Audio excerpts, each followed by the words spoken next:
Welcome back. You're still watching The Globe on the SABC News Channel. We go to West Africa now, and in Mali, one of the key figures behind the August coup has been chosen for a top post. Colonel Malick Diaw has been unanimously elected to lead the interim legislative body, the National Transition Council. This despite concerns over the military's continued influence in the country. The current political arrangement in the country is supposed to play a crucial role in the transition to civilian rule within 18 months. And one of the country's main opposition groups is boycotting the body. The opposition group, known as the June 5 movement, organized massive street protests against the man who was ousted from power, Ibrahim Boubacar Keïta. Colonel Diaw, who was one of the brains behind the 18 August coup and became deputy leader of the junta, he was the only candidate in the running to head the 121-member body. Junta leader Colonel Kassoum Coulibali is the interim vice president, whilst former defense minister Ba Ndo leads the country. Now, the coup sparked international condemnation, but it was welcomed largely by most Malians. Well, for more on this story, we're now joined on Skype from Bamako by political commentator Kassoum Coulibali. Kassoum, thanks very much indeed for joining us. There have been quite a number of developments since we last spoke. The Transition Council is in play, but questions being raised about yet another man in the military leading this council.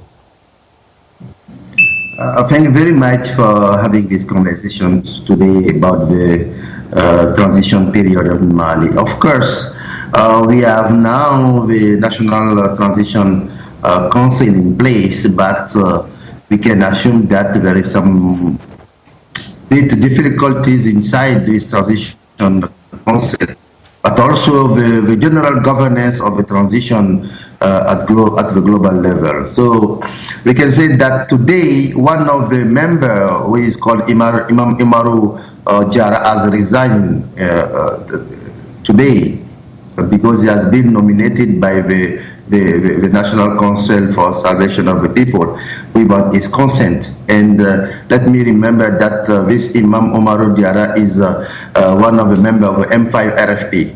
Okay. So today there is a lot of challenging in the transition management process. So this 121-member transitional council, who is part of that? What is that made up of? The M5 RFP are boycotting it, as far as I understand. Yes, because before we put in place this National Council of Transition in place, we have a decree taken by the President of the Transition to nominate some quantity of people about some constituencies. But at the end of the day, when we have the 121 people in place, we see that the decree that nominated them is not conform to the previous decree that allocate the number of the people. And previously we have been allowed 8 persons for the M5 RFP, but today we seem to have only two people. And the M5 is decided to boycott, this transition council. I think that there is a lot of misunderstanding between the military coup members and also the rest of the people in Mali. And I'm afraid that at the end of the day, we cannot continue to lead this transition in peaceful way. So if I understand you correctly, this transitional council doesn't really represent the broad interests in Mali. Of course. Today, the National Council of Civil Society already raised their voice to say that they have been requested to send the resumes, the CVs of the members that can be selected in the council. But at the end of the day, none of the people who has been sent their resume their CVs to the vice president of the transition has been selected in the process. We didn't understand very well how people has been selected, because some people who has been rejected by their constituencies where the last legislative election has been reintegrated in that council, and the people are not happy, I can say. And in the population, there is some frustration all over part of the country. Let me remind also that during this period, the national people who are administrators, who are leading the national local government, as stopping their job for the unlimited time. And there is some people who want some people to resign again, and to let the real people who are fighting for change in Mali to join the National Council, because the National Council is a body that inside which we are going to put the new constitutional law, the new politics that can revive the democracy in the country. On top of this, I believe that 13 out of Mali's 20 regions are governed by military officers following new appointments in November. This again entrenching the military as the ruling class now. Yes, we can say yes and yes and yes, because now when we see all of the parties of the governance bodies in Mali, we have trying to see a lot of militaries taking power in the system. As you already you said right now, in the governors who has been named, 13 has been named from the militaries, and we said that we are now in the transition period where we have military in the ruling body now. We cannot say clearly it is a civilian transition, but today we can assume that it is a military transition, and this is something very bad in the next steps in the process of changing the governance system in the country during this transition period. Is this something that would be acceptable to the Ecowas grouping? I'm sure that there's a concern being raised about the militarization of the rule in Mali. No, Ecowas cannot accept that, because before we are taking they have taken off the sanctions against Mali, it has said that we need a transition period led by civilian people. And when we see now we have a vice president from the National Council of the Salvation of the People as a military, and now we have another military at the top, at the head of the National Council of Transition, and we have about 13 militaries in leading the regions. We are afraid that we will have next step a lot of militaries in the government also, and ECOWAS will continue to push and to resist and to avoid a transition period led by the government, by the military people. But also the population is organizing itself to fight against the military transition period, because we are going to have a kind of transition very hard between the military and the civilian people, and I'm afraid that we can have another transition inside this present transition, and so that we can have a good a chance to have the good governance in place, because we know that military people don't have the knowledge and the experience to lead this change period in the country.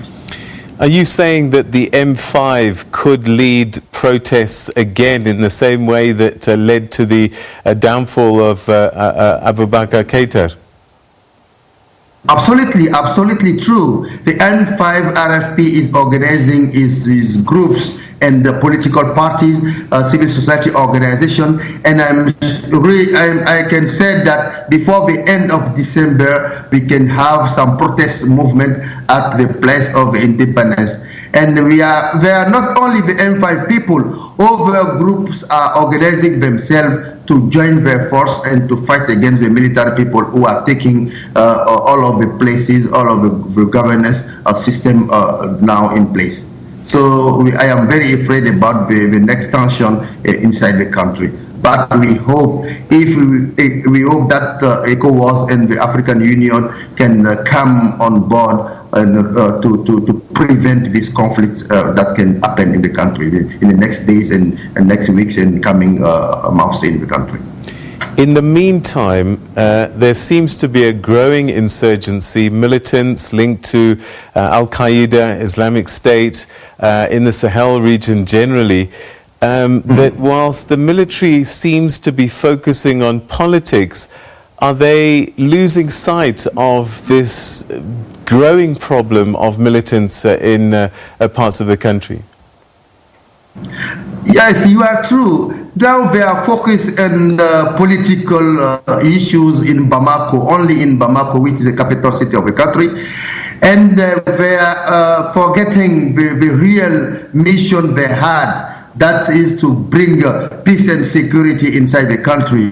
I can remember you that in the center of Mali, in the Ségou region, the jihadists have taken a village called Farabougou. And since now more than 1 month, the military people are not able to overcome this issue of insecurity in the center of Mali, but also in the north part of Mali.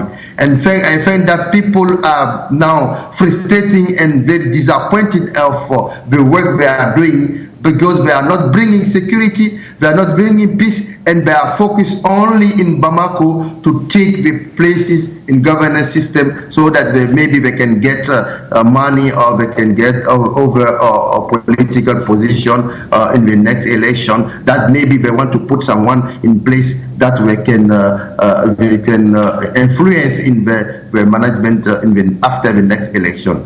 But I'm sure that the population are now open-minded people, and no one can lead this. Let this military group lead the transition, because we need now to change the governance system. We need people who are not corrupted. We need people who are very engaged on transforming this country in the best way. Military, they can play their role by bringing peace and security in the country, and let the civilian people manage the governance system and give peace, security, and development to the Malian people, and also for the Sahel region, and also globally for Africa. All right. Kassoum Coulibali, thank you so much for your insights as always. Mon frère, c'est bon toujours de te parler. Merci bien. À bientôt. Au revoir. Au revoir.